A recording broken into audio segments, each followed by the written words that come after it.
నేటి దినాల్లో మనము పరిశుద్ధాత్మను గురించి అనేకమైన దుర్బోధలు చూస్తూ ఉన్నాం. అదేంటి అంటే రక్షణ మాత్రం పొందే సరిపోదు, ప్రత్యేకంగా కనిపెట్టాలి, ప్రార్థన చేయాలి, ఇంకా దైవజన చేత హస్తనిక్షేపం చేయించుకోవాలి. ఆ విధంగా చేస్తేనే సంపూర్ణంగా రక్షించబడినట్టు, లేకపోతే నువ్వు రక్షించబడినట్టే కాదు అన్నది చూస్తూ ఉన్నాం. అంతేకాకుండా పరిశుద్ధాత్ముడు నాలో ఉంటే నేను ఖచ్చితంగా భాషల్లో మాట్లాడాలి, నేనేదో మానవాతీతమైన వరాలు నేను ప్రత్యేకంగా కలిగి ఉండాలి. అలాంటి చాలా దుర్బోధలు మన మధ్యలో మనం చూస్తూ ఉన్నాం. ఈ యొక్క సదస్సులో మనము ఇలాంటి వాటన్నిటికి కూడా సమాధానం బైబిల్లో నుంచి మనం ఒక్కొక్కటిగా మనం చూస్తాము. అయితే ఇప్పుడు మొదటి అంశాన్ని మనము పరిశుద్ధాత్మను పొందడం ఎలా అనే అంశాన్ని మనం చూస్తాం. పరిశుద్ధాత్మను పొందడము అన్న పరిశుద్ధాత్మ బాప్తిస్మము పొందడం అన్న రెండు ఒకటే. అయితే ఇందులో నేను ప్రాముఖ్యంగా 3 ప్రధానమైన ప్రశ్నలకు జవాబు చెప్పాలనుకుంటున్నాను. అందులో మొదటిది ఏంటిది అంటే అసలు పరిశుద్ధాత్మ ఎందుకు పొందుకోవాలి, రెండవది సంఘ ప్రారంభ దినాల్లో అంటే అపోస్తులలో ఉన్నటువంటి సమయంలో ఉన్నటువంటి పరిశుద్ధులు ఏ విధంగా పరిశుద్ధాత్మను పొందుకున్నారు, ఇక మూడవదిగా ఇప్పుడు ఈ కాలంలో ఉన్నటువంటి పరిశుద్ధులు ఏ విధంగా పరిశుద్ధాత్మను పొందుకుంటున్నారు అన్న ప్రాముఖ్యమైన ప్రశ్నలకు మాత్రమే నేను సమాధానం చెప్పాలనుకుంటున్నాను.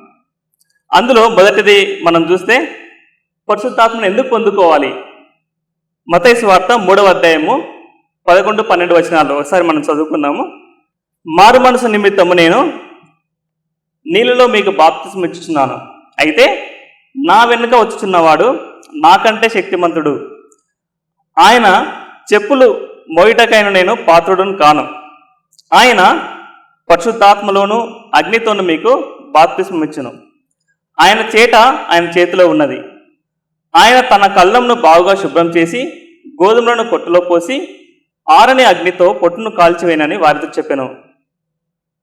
ఇక్కడ బాప్తిస్మం ఇచ్చే యోహాను చాలా స్పష్టంగా చెప్తా ఉన్నాడు, నేనైతే కేవలము నీళ్లతోనే మీకు బాప్తిస్మం ఇస్తా ఉన్నాను, అయితే నా వెనుక ఒక వ్యక్తి వస్తారు, ఆయన ప్రభువైన యేసుక్రీస్తు, ఆయన కేవలం నీళ్లతోనే కాదు పరిశుద్ధాత్మతోనూ అగ్నితోనూ మీకు బాప్తిస్మం ఇస్తాడు అని ఇక్కడ యోహాను చెప్తా ఉన్నాడు. ఈ వాక్య భాగాలు మనం చాలా బాగా గమనిస్తే యోహాను ప్రాముఖ్యంగా 2 బాప్తిస్మాల గురించి మాట్లాడుతూ ఉన్నాడు.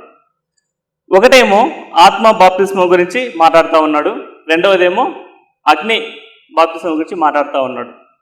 మొట్టమొదటిగా ఆత్మ బాప్తిస్మం గురించి మనము చూస్తే విశ్వాసం ఉంచే వారందరూ కూడా పరిశుద్ధాత్మ బాప్తిస్మాన్ని పొందుకుంటారు లేదా పరిశుద్ధాత్మని పొందుకుంటారు.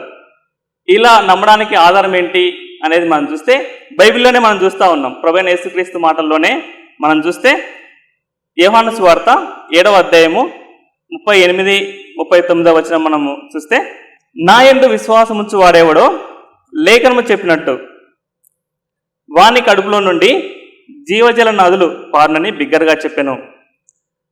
తన యందు విశ్వాసముంచు వారు పొందబో ఆత్మను గురించి ఆయన ఈ మాట చెప్పెను. యేసు ఇంకను మహిమపరచబడలేదు కనుక ఆత్మ ఇంకను మహిమపరచబడి ఉండలేదు. ఇక్కడ చాలా స్పష్టంగా ప్రభువైన యేసుక్రీస్తు తన యందు విశ్వాసం ఉంచే వారందరూ కూడా పొందబోయే పరిశుద్ధాత్మ గురించి చెప్తున్నట్లుగా చూస్తూ ఉన్నాం. యేసు ప్రభువునందు విశ్వాసం ఉంచి పరిశుద్ధాత్మను పొందకుండా ఉండే వాళ్ళు ఉంటారా అంటే ఆ విధంగా ఉండరు. యేసుక్రీస్తు ప్రభువునందు విశ్వాసం ఉంచిన వారందరూ కూడా పరిశుద్ధాత్మను పొందుకుంటారు అనేది ఇక్కడ చెప్తున్నట్లుగా చూస్తూ ఉన్నాం. అంతేకాకుండా ఈ యొక్క 39వ వచనము 2వ భాగం మనం చూస్తే ఎప్పటి నుంచి ఆ విధంగా జరుగుతుందో కూడా చెప్తా ఉన్నాడు. యేసు ఇంకను మహిమపరచబడలేదు కనుక ఆత్మ ఇంకను అనుగ్రహింపబడి ఉండలేదు అని చెప్పడం మనం చూస్తూ ఉన్నాం. అంటే ఇది ఎప్పటి నుంచి జరుగుతుంది? ప్రభువైన యేసుక్రీస్తు మన యొక్క పాపముల నిమిత్తమై ఆయన సంపూర్ణంగా వెల చెల్లించి ప్రాయశ్చిత్తం చేసి దేవుని యొక్క న్యాయాన్ని తృప్తిపరచి ఆయన మరణించి తిరిగి లేచిన తర్వాత, అంటే ఆయన మహిమ పరచబడిన తర్వాత పరిశుద్ధాత్ముడు అనుగ్రహించబడతాడు అనేది ప్రభువైన యేసుక్రీస్తు చాలా స్పష్టంగా చెప్తున్నట్లుగా మనం చూస్తూ ఉన్నాం. ఇక్కడ రెండవదిగా మనం చూస్తే యోహాను ఆయన అగ్నితో కూడా బాప్తిస్మం ఇస్తాడు అనేది చెప్తా ఉన్నాడు అనమాట. చాలామంది ఈ యొక్క పరిశుద్ధాత్మ బాప్తిస్మము మరియు అగ్ని బాప్తిస్మము ఒకటే అని చాలామంది పొరపడుతూ ఉంటారనమాట. కానీ ఈ రెండు కూడా వేరు వేరు అనేది మనం ఆ యొక్క సందర్భాన్ని చూస్తే మనకు స్పష్టంగా అర్థమవుతుంది. 12వ వచనం మనం మళ్ళీ ఒకసారి చదివినట్లయితే, ఆయన చేతిలో ఉన్నది, ఆయన తన కళ్ళమును బాగుగా శుభ్రం చేసి గోధుమలను కొట్టులో పోసి ఆరని అగ్నితో పొట్టును కాల్చివేనని భార్యతో చెప్పాను.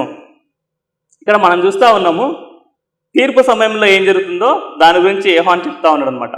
గోధుమలను పొట్టులో పోసి ఆ యొక్క పొట్టును ఆరని అగ్నితో కాల్చివేయును అని యోహాను చెప్తున్నట్లుగా మనం చూస్తూ ఉన్నాం.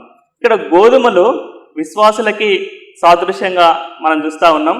ఆ యొక్క పొట్టు, అగ్నిలో కాల్చివేయబడే పొట్టు ఇక్కడ నిత్య నరకాగ్నిలో వేయబడే ఆ యొక్క అవిశ్వాసుల గురించి మాట్లాడడానికి ఇక్కడ చూస్తూ ఉన్నాం. అంటే పరిశుద్ధులందరూ కూడా, యేసుప్రభువునందు విశ్వాసం ఉంచే వాళ్ళందరూ కూడా వీళ్ళు గోధుమలు, వీళ్ళు పరిశుద్ధాత్మను పొందుకుంటారు. అయితే ఎవరైతే విశ్వాసం ఉంచలేదో, విశ్వాసం ఉంచకుండా చనిపోతూ ఉన్నారో వాళ్ళు ఈ విధంగా అగ్నిలో కాల్చివేయబడతారు, వారు నిత్య నాశనానికి వెళ్తారు, నిత్య నరకాగ్నికి పాలవుతారు అని ఇక్కడ యోహాను చెప్తా ఉన్నాడు అనమాట. ఇక్కడ కేవలం మనం చూస్తే 2 వర్గాల ప్రజలు మాత్రమే ఉన్నట్లు మనం చూస్తూ ఉన్నాం. 3వ వర్గం మనం చూడడం లేదు. అంటే పరిశుద్ధాత్మను పొందిన వాళ్ళు ఉంటారు, లేదా పొందని వాళ్ళు ఉంటారు. పొందిన వాళ్ళందరూ కూడా నిత్య రాజ్యంలో ఉంటారు. పొందని వాళ్ళు ఎవరైతే ఉన్నారో వాళ్ళు చనిపోతే నిత్య నరకానికే వెళ్తారు అనేది ఇక్కడ చూస్తూ ఉన్నాం. కాబట్టి ఇది మన యొక్క నిత్యత్వానికి సంబంధించినది. రోమిలకు రాసిన పత్రిక 8వ అధ్యాయం 9వ వచనంలో కూడా మనం చూస్తే, దేవుని ఆత్మ మీలో నివసించిన వల్ల మీరు ఆత్మ స్వభావం గలవారే కానీ శరీర స్వభావం గలవారు కారు. ఎవడైనను క్రీస్తు ఆత్మ లేనివాడైతే వాడైనవాడు కాడు. అదేవిధంగా యోహాను సువార్త 14వ అధ్యాయం 17వ వచనంలో చూసినట్లయితే, లోకము ఆయన్ను చూడదు, ఆయన్ను ఎరగదు, కనుక ఆయన్ను పొందనేరదు. మీరు ఆయన్ను ఎరుగుదురు, ఆయన మీతో కూడా ఉండును, మీలో ఉండును అని చూస్తూ ఉన్నాం. అంటే పరిశుద్ధులందరూ కూడా పరిశుద్ధాత్మను పొందుకుంటారు. అయితే లోకము ఏమైతే ఉందో ఆ లోకము పరిశుద్ధాత్మను కలిగి ఉండదు. అంటే ఎవరైతే అవిశ్వాసులు ఉన్నారో వాళ్ళు ఆయన వారు కారనమాట. కాబట్టి అవిశ్వాసి చనిపోతే, అంటే ఎవరైతే పరిశుద్ధాత్మను పొందుకోకుండా చనిపోతూ ఉన్నారో వాళ్ళు నిత్యనాశనానికి వెళ్తారు, నిత్య నరకానికే వెళ్తారు అన్నది ఇక్కడ యేసుప్రభు మాటలోనే మనం చూస్తూ ఉన్నాం. కాబట్టి ఇది చాలా ప్రాముఖ్యమైన విషయం, పరిశుద్ధాత్మను పొందుకోవడము అనేది.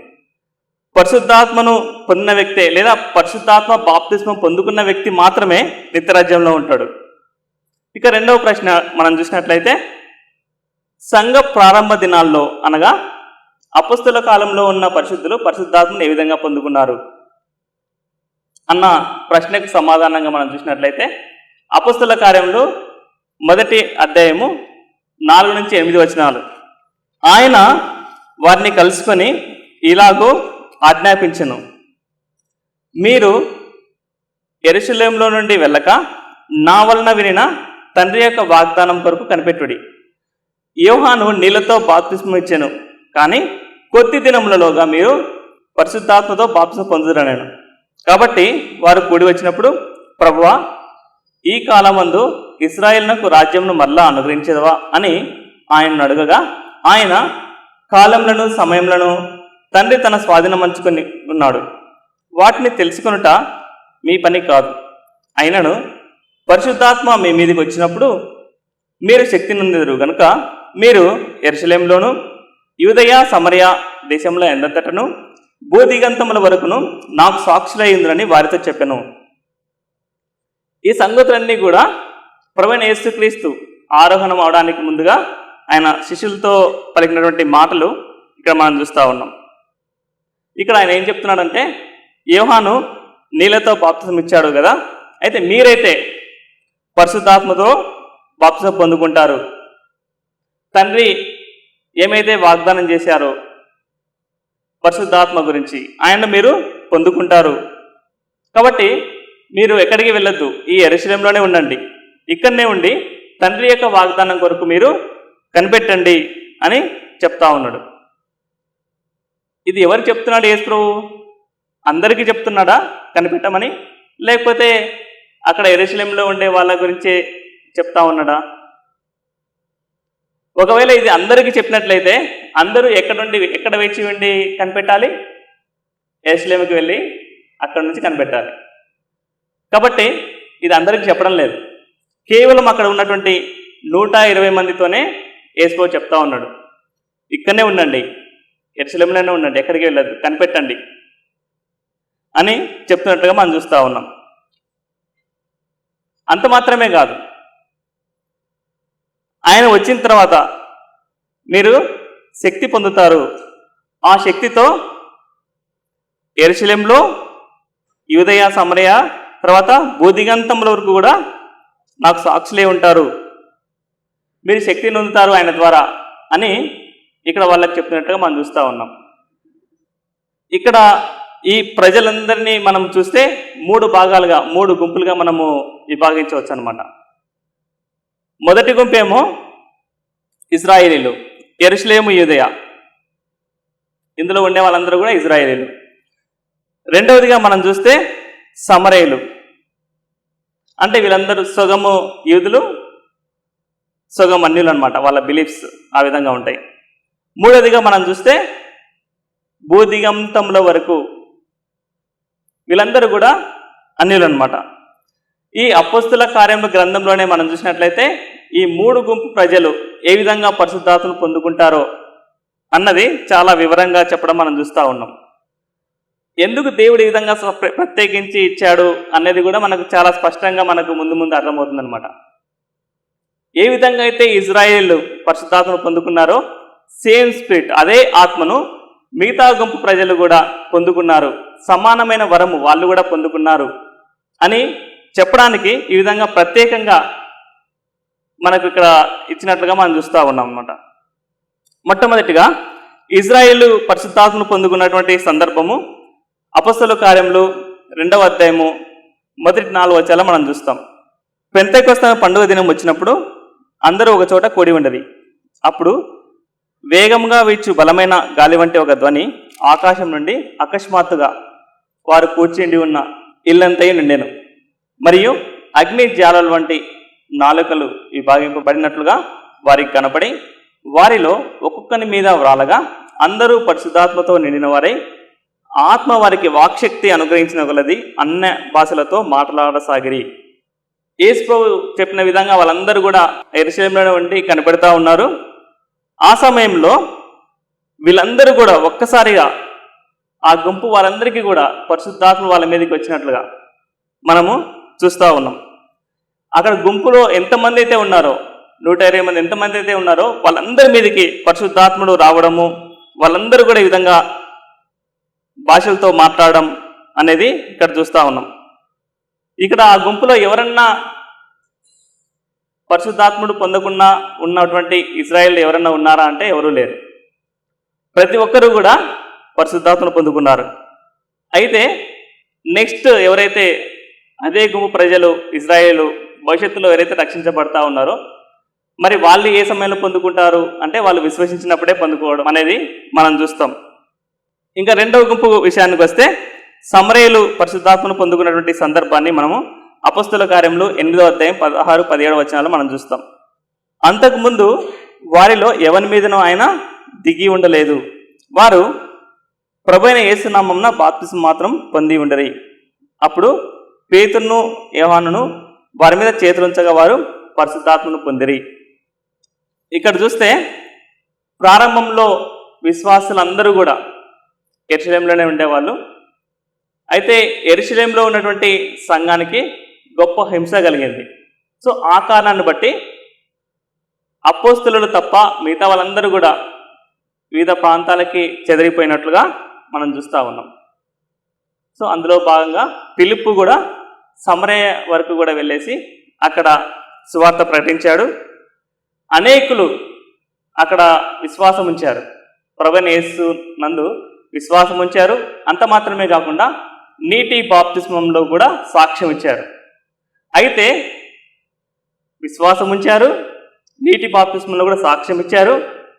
అయినా సరే వాళ్ళ ఎవరి మీదకి కూడా పరిశుద్ధాత్ముడు ఇంకా దిగి ఉండలేదు అన్నది మనం చూస్తూ ఉన్నాం. అంటే విశ్వాసం ఉంచారు, కానీ ఇంకా అప్పటికి పరిశుద్ధాత్మను ఆ గుంపు వాళ్ళు పొందుకోలేదు. అంటే వాళ్ళు విశ్వసించడానికి తర్వాత పరిశుద్ధాత్మను పొందుకోవడానికి కొంత సమయం ఉన్నట్లుగా మనం చూస్తూ ఉన్నాం. అది ఎందుకు అనేది మనము జాగ్రత్తగా గమనిస్తే ఈ విషయాన్ని, అంటే ఈ గుంపు ప్రజలు కూడా పరిశుద్ధాత్మను పొందుకున్నారు అనేది ఎవరు నిర్ధారణ చేయాలి? అపోస్తలులు మాత్రమే నిర్ధారణ చేయాలి. వాళ్లకు మాత్రమే దేవుడు అధికారం ఇచ్చాడు, ఇంకెవరికి ఇవ్వలేదు. కాబట్టి వాళ్ళు వచ్చేంత వరకు కూడా ఆ గుంపు ప్రజలు ఎవరు కూడా పరిశుద్ధాత్మను పొందుకోలేదు. కాబట్టి పేతురు యోహానులు సమరయకి వెళ్ళారు. అక్కడికి వెళ్ళేసి అక్కడ ఉన్నటువంటి విశ్వాసుల మీద వాళ్ళ చేతుల నుంచి ప్రార్థించగానే వాళ్ళందరి మీదకి కూడా పరిశుద్ధాత్ముడు రావడము అనేది ఇక్కడ చూస్తూ ఉన్నాం. ఇజ్రాయేల్ ఏ విధంగా అయితే పరిశుద్ధాత్మ పొందుకున్నారో అదేవిధంగా సమరయులు కూడా పొందుకోవడం చూస్తూ ఉన్నాం. వాళ్ళు ఏమైతే వరం కలిగి ఉన్నారో ఇజ్రాయేల్ సమానమైనటువంటి వరము సమరయులకు గుంపులకు కూడా దేవుడు ఇవ్వడం అనేది ఇక్కడ మనం చూస్తూ ఉన్నాం. ఇక్కడ సమరయులు అందరూ కూడా పరిశుద్ధాత్మ పొందుకున్నారు. సమరయులలో ఒకరు పొందుకోవడం ఒకరు పొందుకోకపోవడం అనేది జరగలేదు. ఇక మూడవదిగా మనం చూస్తే మూడో గుంపు అయిన అన్యజనులు పరిశుద్ధాత్మ పొందుకునే సందర్భాన్ని మనం అపోస్తలుల కార్యములు 10వ అధ్యాయంలో మనం చూస్తాం. 10వ అధ్యాయము 44వ వచనంలో మనం చూస్తే పేతురు ఈ మాటలు ఇంకా చెప్పుచుండగానే అతని బోధ విన్న వారందరి మీదకి పరిశుద్ధాత్మ దిగెను. ఈ సందర్భాన్ని ఒకసారి మనం చూస్తే కైసరేలో కొర్నేలి అనే ఒక శతాధిపతి ఉన్నాడు. చాలా భక్తిపరుడు. ఇంత భక్తి ఉన్నప్పటికీ కూడా అతనికి రక్షణ అనేది లేదు. కాబట్టి దేవుడు ఏం చేశాడు, ఒక దేవదూతను ఇతని దగ్గరికి పంపించేసి ఇతను ఏ మాటల ద్వారా అయితే రక్షణ పొందుతాడో ఆ మాటలు పేతురు చెప్తాడు, కాబట్టి మీరు పేతురును పిలిపించుకోండి అని ఈ కొర్నేలికి దేవదూత ద్వారా చెప్పినప్పుడు ఈ కొర్నేలి తన దగ్గర ఉండే పని వాళ్ళను కొంతమందిని పేతురును పిలిపించుకోరమని చెప్తారనమాట. ఈలోగా తను ఏం చేస్తాడంటే కొర్నేలి తన బంధువులందరినీ కూడా పిలిపించుకుంటాడు. పిలిపించుకొని పేతురు చెప్పే వాక్యం కొరకు ఆయన సిద్ధంగా ఉంటాడు, రెడీగా ఉంటాడు. ఈలోగా వాళ్ళు పేతురు దగ్గరికి వెళ్తారు, పేతుర్ని పిలుచుకొని వస్తారనమాట. ఈయననేమో రెడీగా ఉంటాడు, తన యొక్క బంధువులందరినీ కూడా పిలిపించుకొని కొర్నేలి సిద్ధంగా ఉంటాడు. అప్పుడు పేతురు వస్తాడు. పేతురు వచ్చేసి పాపక్షమాపణ గురించి బోధించగానే ఆ బోధిస్తూ ఉన్నటువంటి సమయంలోనే వారందరూ కూడా పరిశుద్ధాత్మను పొందుకున్నట్లుగా చూస్తూ ఉన్నాం. పేతురు ఈ మాటలు ఇంకా చెప్పుచుండగానే అతని బోధ విన్న వారందరి మీదకి పరిశుద్ధాత్మ దిగెను అని 44వ వచనంలో మనం చూస్తూ ఉన్నాం. ఇక్కడ చూస్తే సమరయుల విషయంలో ఏం జరిగింది, వాళ్ళు విశ్వాసం ఉంచి నీటి బాప్తిసం పొందిన తర్వాత కొంత సమయానికి వాళ్ళు పరిశుద్ధాత్మని పొందుకున్నట్లుగా మనం చూస్తూ ఉన్నాం. కానీ ఈ అన్యజనుల గుంపులో ఆ విధంగా జరిగినట్టుగా మనం చూడడం లేదు. ఎందుకు ఆ విధంగా జరగలేదు అంటే అక్కడ ఆ సమయంలో అపోస్తలుడు వాళ్ళ మధ్యలోనే ఉన్నాడు, పేతురు గారు అక్కనే ఉన్నారు. కాబట్టి ఆ బోధ వింటూ ఉన్నప్పుడే వాళ్ళ విశ్వాసం కలిగింది. అదే సమయంలో వాళ్ళందరికీ కూడా గుంపులో ఉన్న వాళ్ళందరూ కూడా పరిశుద్ధాత్మను పొందుకున్నట్లుగా మనం చూస్తూ ఉన్నాం. సమానమైన వరము దేవుడు ఇజ్రాయేళ్లకు ఏ వరమైతే ఇచ్చాడో, పరిశుద్ధాత్మని అనుగ్రహించాడో, అదేవిధంగా సమరయ గుంపు ప్రజలకు కూడా ఇచ్చాడు. అదేవిధంగా అన్యజనులకి గుంపులకు కూడా ఇచ్చినట్లుగా మనం చూస్తూ ఉన్నాం. ఇప్పుడు 3 గుంపు ప్రజలు కూడా పరిశుద్ధాత్మ పొందుకున్నారు. మొట్టమొదటిగా ఇజ్రాయేల్ పొందుకున్నారు, తర్వాత సమరయులు పొందుకున్నారు, మూడవదిగా ఇక్కడ అన్యజనులు కూడా పొందుకున్నట్టుగా మనం చూస్తూ ఉన్నాం. తర్వాత మిగిలి ఉన్నటువంటి ప్రజలు కొంతమంది ఉన్నారు. వాళ్ళు ఎవరు అంటే బాప్తిస్మమిచ్చు యోహాను శిష్యులు అనమాట. వీళ్ళు ఎఫ్సీలో ఉన్నారు. వీళ్ళు కూడా పరిశుద్ధాత్మను పొందుకోవడము అనేది మనము అపొస్తలుల కార్యం గ్రంథంలోనే 19వ అధ్యాయము మొదటి 6 వచనాల్లో మనం చూస్తాం. అపోల్లో కొరింథీలో ఉన్నప్పుడు జరిగినదేమనగా, పౌలు పై ప్రదేశంలో సంచరించి ఎఫెసునకు వచ్చి కొందరు శిష్యులను చూసి, మీరు విశ్వసించినప్పుడు పరిశుద్ధాత్మను పొందితిరా అని వారిని అడగగా, వారు పరిశుద్ధాత్ముడు ఉన్నాడన్న సంగతియే మేము వినలేదని చెప్పిరి. అప్పుడు అతడు, అలాగైతే మీరు దేనిని బట్టి బాప్తిస్మం పొందితిరని అడుగగా, వారు యోహాను బాప్తిస్మను బట్టియే అని చెప్పిరి. అందుకు పౌలు, యోహాను తన వెనుక వచ్చి వాని యందు అనగా యేసునందు విశ్వాసం ఉంచవలనని ప్రజలతో చెప్పుచు మారు మనసు విషయమైన బాప్తిస్మం ఇచ్చానని చెప్పెను. వారు ఆ మాటలు విని ప్రభువైన యేసునామమున బాప్తిస్మం పొందిరి. తర్వాత పౌలు వారి మీద చేతులుంచగా పరిశుద్ధాత్మ వారి మీదకి వచ్చాను. అప్పుడు వారు భాషలతో మాట్లాడటకును ప్రవచించటకును మొదలుపెట్టేది. ఇక్కడ చూస్తే పౌలు సువార్తలో భాగంగా అన్ని ప్రదేశాలకు సంచరిస్తూ ఉన్నాడు, సువార్త చేస్తూ ఉన్నాడు. ఎఫ్సీ కూడా వచ్చాడు. అక్కడ సువార్త చేస్తూ ఉన్నటువంటి సమయంలో ఇక్కడ కొందరు శిష్యులను చూశాడు, యోహాను శిష్యులు కదా. వీళ్ళు విశ్వాసం ఉంచారు కానీ పరిశుద్ధాత్మను పొందుకోలేదు అనేది ఇక్కడ చూస్తూ ఉన్నాం. వీళ్ళలో అన్యులు ఉండొచ్చు, ఇజ్రాయెల్ ఉండొచ్చు. అయితే ఈ గుంపు మాత్రం ప్రత్యేకంగా ఉన్నట్టుగా మనం చూస్తూ ఉన్నాం. ఈ 3 గుంపుల కిందికి రానట్లుగా మనం చూస్తూ ఉన్నాం. దేవుడు ఎందుకు ఈ విధంగా అనుమతించాడు అనేది మనం చూస్తే, పౌలు యొక్క అపొస్తలత్వాన్ని నిర్ధారించడానికి, లేకపోతే వేరే వాళ్ళు గుర్తించడానికి ఆ విధంగా దేవుడు అనుమతించి ఉండొచ్చు అనేది మనం అనుకోవచ్చు అనమాట. వీళ్ళు చాలామంది అవిశ్వాసులు అని పొరపడతా ఉంటారు అనమాట. ఈ ఎఫెసులో ఉన్నటువంటి శిష్యులు ఎవరైతే ఉన్నారో వీళ్ళు అవిశ్వాసులు అని చాలామంది పొరపడతా ఉంటారు. మరి వీళ్ళు విశ్వాసులు అని చాలా స్పష్టంగా మనము ఆ యొక్క సందర్భాన్ని బట్టి చూస్తే తెలుస్తుంది. అదే వాళ్ళు అవిశ్వాసులు అని వాళ్ళు పొరపడడానికి కారణం ఏంటి అంటే, పరిశుద్ధాత్ముడు ఉన్నాడన్న సంగతే మాకు తెలియదు అని వాళ్ళు చెప్పడం మనం చూస్తూ ఉన్నాం. మరి వాళ్ళు నిజంగా ఆ విధంగా చెప్తున్నట్టుగానే మనము తీసుకోవాలా?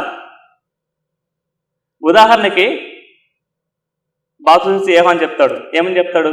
నేను నీళ్ళలో బాప్తిస్మం ఇస్తా ఉన్నాను, అయితే నా వెనుక వచ్చే వ్యక్తి పరిశుద్ధాత్మతోనూ అగ్నితోనూ మీకు బాప్తిస్మం ఇస్తాడు అని యోహాను చెప్తున్నట్టుగా మనం చూస్తూ ఉన్నాం.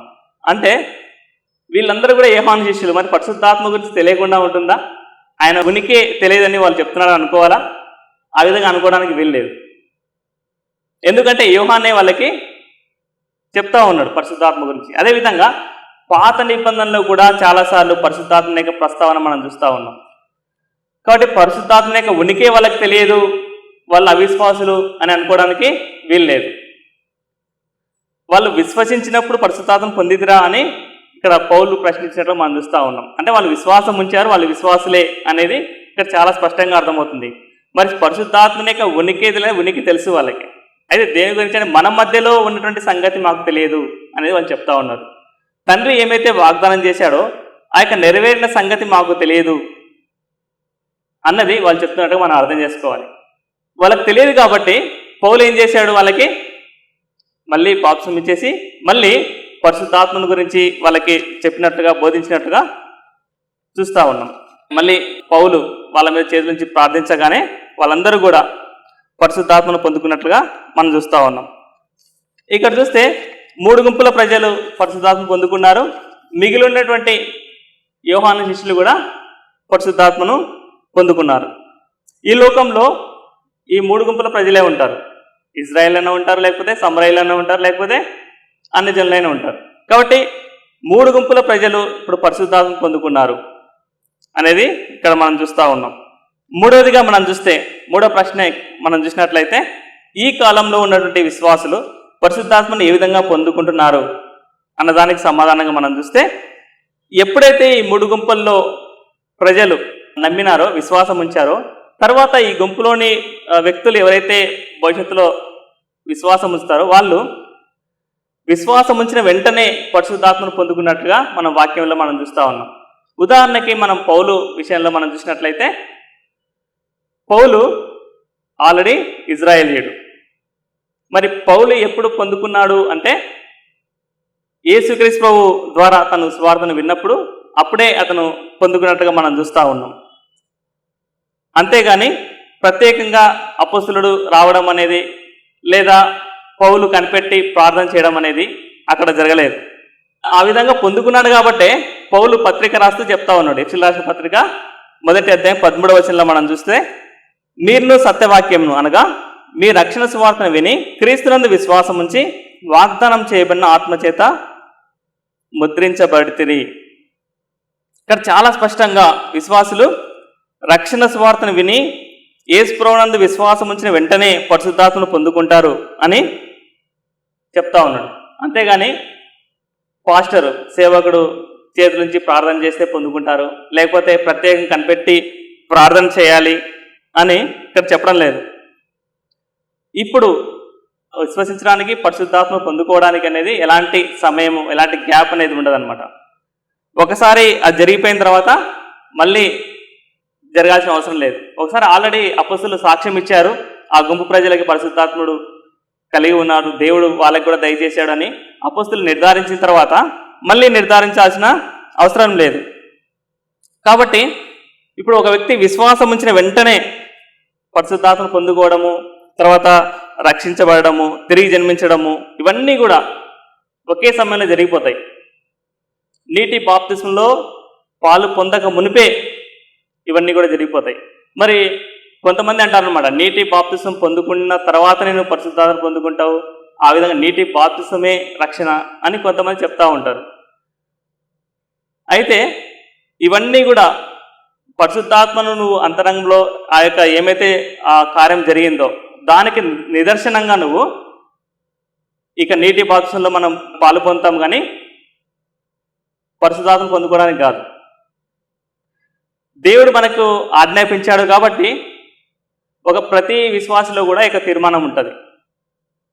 దేవుని యొక్క వాక్యాన్ని నేను పాటించాలి, దేవుడు ఏమైతే ఆజ్ఞాపించాడో అవన్నీ కూడా నేను చేయాలి అని ఒక బలమైనటువంటి తీర్మానం ప్రతి విశ్వాసలో ఉంటుంది. కాబట్టి అందులో భాగంగానే నీటి బాప్తిస్మంలో సాక్ష్యం ఇస్తాడు. అప్పటి నుంచి అంటే ఎప్పుడైతే పరిశుద్ధాత్మని పొందుకున్నాడో అప్పటి నుంచి తన యొక్క జీవితం మారుతూ ఉంటుంది. పరిశుద్ధమైన జీవితము అప్పటి నుంచి ఆరంభం అవుతుంది, అంతేగాని నీటి బాప్తిస్మంలో సాక్ష్యం ఇచ్చిన తర్వాత కాదు. చాలామంది ఈ విధంగా అనుకుంటూ ఉంటారనమాట, అప్పటి నుంచి నీటి బాప్తిస్మంలో సాక్ష్యం ఇచ్చిన తర్వాత నుంచి ఆరంభం అవుతుందని. కానీ నిజానికి ఒక వ్యక్తి పరిశుద్ధాత్మని కలిగి ఉన్న తర్వాత ఇమ్మీడియట్గా అప్పటి నుంచి అతని యొక్క పరిశుద్ధమైన జీవితము అనేది, అతని యొక్క జీవితం అనేది మార్పు చెందుతూ ఉంటుందన్నమాట. ఇంకో విషయం మనం చూస్తే, పౌలు అంత మాత్రమే కాదు, ఆ సంఘాలకి రాస్తా ఉన్నప్పుడు, ఎఫ్సీలకు కానీ మిగతా పత్రికలు రాస్తా ఉన్నప్పుడు అక్కడ ఉన్నటువంటి విశ్వాసులందరినీ కూడా వాళ్ళు పరిశుద్ధాత్మను కలిగి ఉన్న వారిగానే చూశారు. కానీ విశ్వాసులలో కొంతమంది పరిశుద్ధాత్మ కలిగి ఉన్నారు, కొంతమంది ఇంకా కలిగి ఉండలేదు, కనిపెట్టి ప్రార్థన చేస్తూ ఉన్నారు, ఆ విధంగా చూడలేదు. ఉదాహరణకి ఎఫ్సీ పత్రిక చూస్తే 4వ అధ్యాయం 30వ వచనంలో మనం చూస్తే, పరిశుద్ధాత్మని మీరు దుఃఖపరచొద్దు, మీరు విమోచన దినం వరకు కూడా ముద్రించబడి ఉన్నారు అని చెప్పడం మనం చూస్తూ ఉన్నాం. పాపం చేస్తే అయినా దుఃఖపడతాడు కాబట్టి పాపం చేయొద్దు అని అక్కడ ఉన్నటువంటి విశ్వాసుల్ని హెచ్చరించినట్లుగా పత్రిక రాసినట్లుగా మనం చూస్తూ ఉన్నాం. అంతేకాకుండా ఇంకా కొరింథీ పత్రికలో కూడా చూస్తే 3వ అధ్యాయం 16వ వచనంలో కూడా మనం చూస్తే, మీరు దేవుని ఆలయమే ఉన్నారు, మీరు దేవుని ఆలయము కాబట్టి మీరు పరిశుద్ధంగా ఉండాలి అని అక్కడ ఉన్నటువంటి విశ్వాసుల్ని హెచ్చరించినట్లుగా మనం చూస్తూ ఉన్నాం. అంతేకాకుండా యోహాను కూడా 1 యోహాను పత్రిక 4వ అధ్యాయం 4వ వచనంలో మనం చూస్తే, మీలో ఉన్నవాడు లోకంలో ఉన్నవాని కంటే గొప్పవాడు అని యోహాను చెప్తున్నట్టుగా మనం చూస్తూ ఉన్నాం. పౌలైనా యోహానైనా ఏం చెప్తున్నారు అంటే, విశ్వాసులందరూ కూడా పరిశుద్ధాత్మని కలిగి ఉన్న వారుగానే చూశారు, కానీ కొంతమంది పొందుకున్నారు, కొంతమంది పొందుకోలేదు అన్నట్లుగా వాళ్ళు ఏం చూడడం లేదు. పరిశుద్ధాత్మని కలిగి ఉండడం అనేది చాలా ప్రాముఖ్యమైన విషయం కదా. ఇది నిత్యత్వానికి సంబంధించిన విషయం కదా. ఇది నిజంగా కొంతకాలం అందరూ కూడా కనిపెట్టాలి, ఆ విధంగా కనిపెడితేనే పరిశుద్ధాత్మను పొందుకుంటారు అన్నది నిజంగా వాస్తవం అయితే వాళ్ళు ఖచ్చితంగా ఎక్కడో చోట పత్రికలో అయినా సరే చాలా స్పష్టంగా రాయించి ఉండేవాళ్ళు. ఎందుకు? అది నిత్యత్వానికి సంబంధించినది కదా, చాలా స్పష్టంగా రాయించి ఉండేవాళ్ళు. కానీ ఆ విధంగా జరగలేదు. ఎందుకు జరగలేదు? ఇప్పుడు ఆ విధంగా జరగడం లేదు. ఇప్పుడు ఒక వ్యక్తి కనిపెట్టి ప్రార్థన చేయాల్సిన అవసరం లేదు. విశ్వాసం ఉంచిన వెంటనే పరిశుద్ధాత్మను పొందుకుంటున్నారు. కాబట్టి ఆ విధంగా చేయాల్సిన అవసరం లేదు. ఇంకా భాషలతో మాట్లాడాల్సిన అవసరం లేదు. ప్రత్యేకంగా అపొస్తలులు వచ్చి మళ్ళీ సాక్ష్యం ఇవ్వాల్సిన అవసరం లేదు. ఇవన్నీ ఒకసారి జరిగిపోయిన తర్వాత మళ్ళీ అవన్నీ కూడా చేయాల్సిన అవసరం లేదు. కాబట్టి ఇప్పుడు ఒక వ్యక్తి విశ్వాసం ఉంచిన వెంటనే పరిశుద్ధాత్మను పొందుకుంటా ఉన్నాడు. ఇప్పుడు 3 ప్రశ్నలకి సమాధానం మనం చూసాం. పరిశుద్ధాత్మని ఎందుకు పొందుకోవాలి? అది మన నిత్యత్వానికి సంబంధించింది కాబట్టి ఖచ్చితంగా పొందుకోవాలి. ఆ విధంగా పరిశుద్ధాత్మను కలిగి ఉన్న వ్యక్తి మాత్రమే నిత్యరాజ్యంలో ఉంటాడు అనేది మనం చూసాం. ఇంకా రెండవదిగా మనం చూస్తే ఆదిమ సంఘంలో అపొస్తలుల కాలంలో ఉన్నటువంటి పరిశుద్ధులు ఏ విధంగా పరిశుద్ధాత్మను పొందుకున్నారు అన్న ప్రశ్నకి సమాధానం మనం చూసాం. 3 గుంపుల ప్రజలు ఉన్నట్టుగా మనం చూసాము. ఇజ్రాయేలు, సమరయులు, తర్వాత అన్యజనులు. వీళ్ళందరూ కూడా ఈ 3 గుంపుల ప్రజలు కూడా పరిశుద్ధాత్మను పొందుకున్నట్లుగా మనం చూసాము. అదేవిధంగా ఇప్పుడు ఈ కాలంలో ఉన్నటువంటి పరిశుద్ధులు ఏ విధంగా పరిశుద్ధాత్మ పొందుకున్నారు అన్న ప్రశ్నకు సమాధానంగా ఒక వ్యక్తి విశ్వాసం ఉంచిన వెంటనే పరిశుద్ధాత్మను పొందుకుంటాడు. ఇప్పుడు ఎలాంటి గ్యాప్ ఉండదు అనేది మనము చూసాము. దేవుడు ఈ యొక్క మాటలను దీవించును గాక.